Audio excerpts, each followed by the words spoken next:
Notre bloc pour vous inspirer à être mieux avec nos trucs et nos astuces. Aujourd'hui, Éric, tu nous parles des recherches sur le vieillissement. Oui, tout à fait, Peggy, en fait, parce que, bon, il y a beaucoup de gens qui savent qu'il y a des entreprises ou encore des laboratoires qui font des recherches sur les raisons pour lesquelles on vieillit, en fait, ou pour lesquelles on perd des fonctions en vieillissant. Ce qui est plus intéressant, je pense, c'est de regarder la recherche qui se fait en prévention pour nous permettre de garder notre santé le plus longtemps possible. Et ça, c'est relativement récent.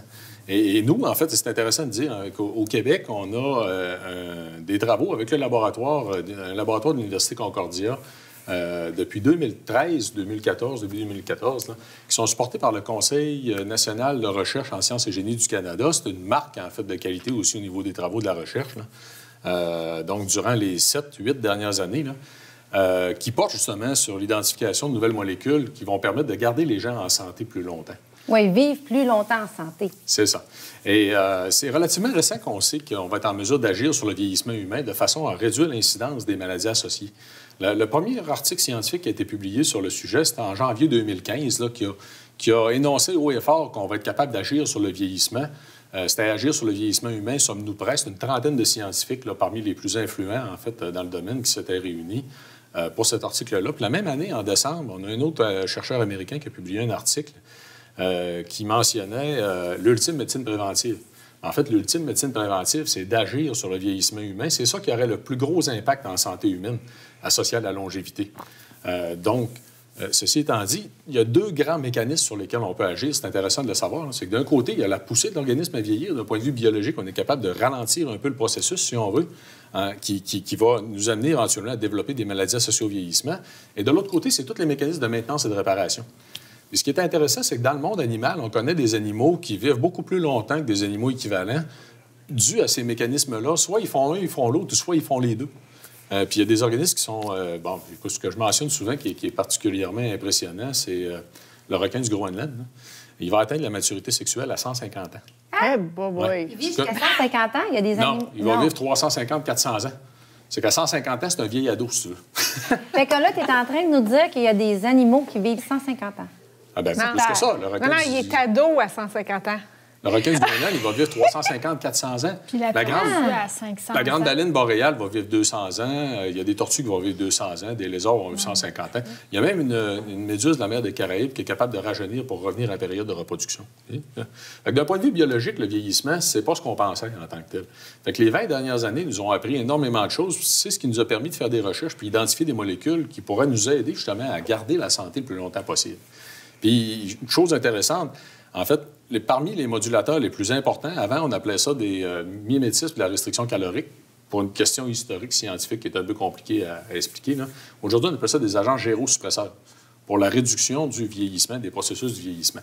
Et on a sorti, en fait, la ligne de produits Vitali, justement, dans le but d'avoir des produits qui seraient plus efficaces en introduisant des agents gérosuppresseurs dans toute la ligne au complet, puis en ayant un qui contient les deux qui ont le plus de démonstrations scientifiques, qui cumulent le plus de démonstrations cliniques pour leur impact, en fait, en santé humaine. Donc, vous allez retrouver dans Vitali bien vieilli en tant que tel. Fait que tu es en train de me dire que si je prends ça, je vais rajeunir. Non, tu vas faire de la prévention pour vivre en santé plus longtemps. C'est ça. Mais techniquement, en fait, c'est pas complètement faux. Hein. C'est que, en fait, ça ne peut pas pallier aux mauvaises habitudes de vie. Autrement dit, avant tout, il faut essayer d'appliquer tout l'ensemble des bonnes habitudes de vie, comme j'explique dans mes livres, entre autres. Et par la suite, ça, c'est un ajout, en fait, qui peut permettre de mettre encore plus les chances de notre côté.